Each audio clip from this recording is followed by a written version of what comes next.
I blame no one. I look in the mirror. What's good? I'm Joey McClellan.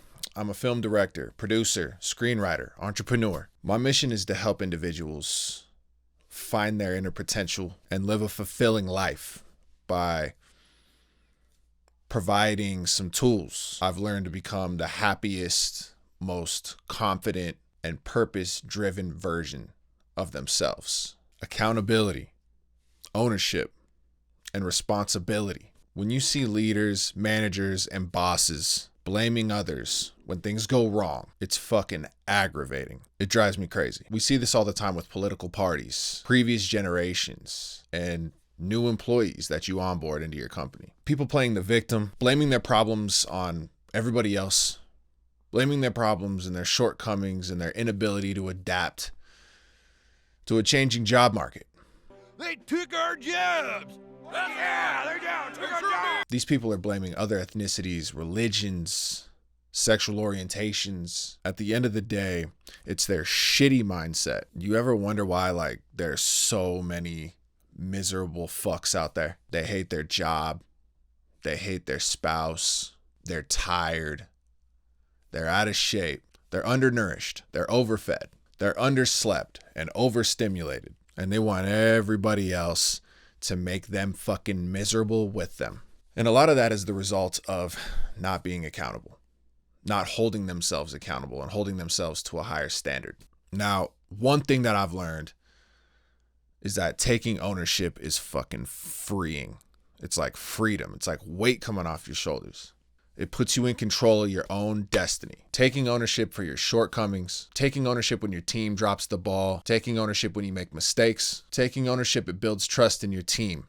It builds trust in your peers. It builds trust in your colleagues. But it doesn't always come without a cost. Making yourself accountable can get you fired. You can lose clients. Passing the buck to somebody else when things go wrong is a great way to lose trust in yourself. Because at the end of the day, you got to look at yourself in the fucking mirror. Are you happy with that person? Having credibility with yourself is one of the most powerful emotions you will ever feel, to respect yourself. It's one of the pillars of self-worth. So if you tell yourself you're going to do something and you don't do it, you're losing credibility with yourself. It doesn't have anything to do with anybody else. If you tell yourself you're going to read a book, if you tell yourself you're going to get in shape, if you tell yourself you're going to learn a skill, and you don't hold yourself accountable, you lose trust in yourself. When you don't go to the gym, when you don't read that one page, when you don't practice your craft, you're letting yourself down. Your self-worth then diminishes. When you lose self-worth, you lose self-esteem. So my family has had 2 failed restaurants. In the end, everybody was fucking pointing fingers at each other. The investors were blaming the owners were blaming each other, and the economy and fucking COVID. It's all bullshit.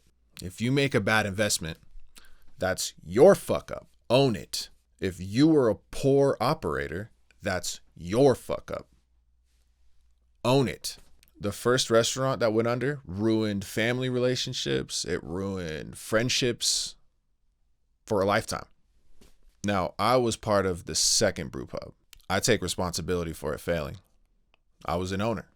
I knew what was going wrong. I knew it was an uphill battle to get leadership on the same page. I probably could have taken the reins, but I didn't have the passion, the resources, or the ability to properly do so.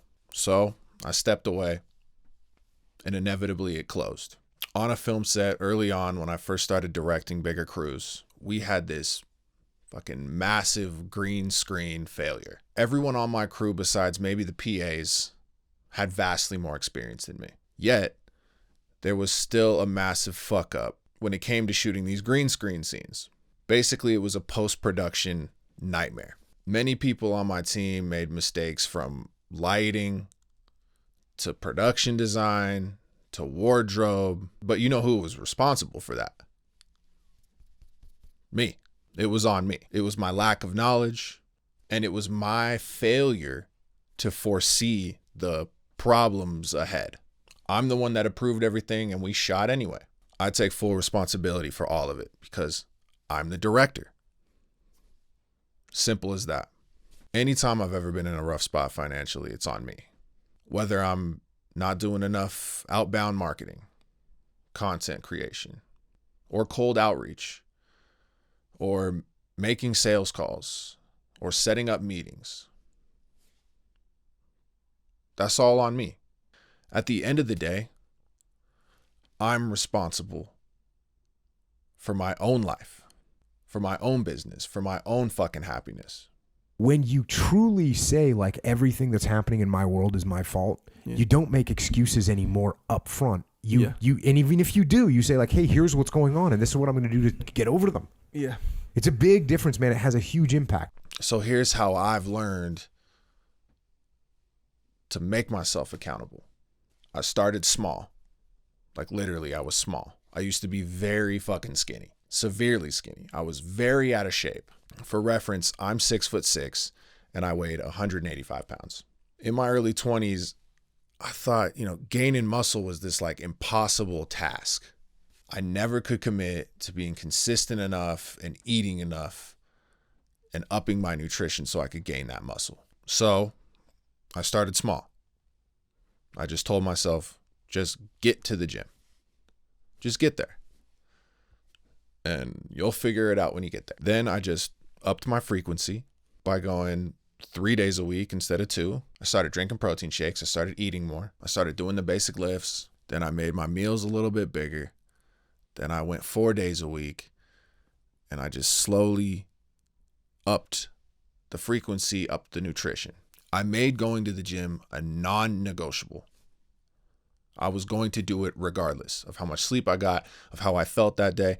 I was going to fucking do it. Fast forward to 8 to 10 months later, I gained 35 pounds of muscle. I made it a non-negotiable in my routine. Since then, I've been able to maintain a healthy body mass, and I went from someone who was skinny, stiff, in pain, and out of shape to someone that consistently works out because I made it a non-negotiable in my lifestyle. So my suggestion and what worked for me is just starting small and building up. Set procedural goals that become non-negotiable. So if your goal is to lose fat and gain muscle, the procedure is to just start going to the gym once a week, twice a week. If your goal is to read more, start with a page a day. If your goal is to get more clients for your business, then reach out to 2 people a day. DM, email, text. If you want to put out more content, start with 1 video a week. A big problem I see is when people put way too much shit on their plate, make their goals too lofty, make their goals too big, and then they're paralyzed. They never get started. You're 250 pounds and you want to lose 100 pounds in a month. It's just not realistic, and it's not going to happen, and it's going to overwhelm you, and you're never going to get started. But one thing I can tell you is, if your mindset is that you can't do it, then you're fucked from the start. I hope this helped. I hope there was some tips that'll work for you. Thanks for watching. Thanks for listening. Check out this video about how I learned to be unafraid to fail. See you in the next one. Peace.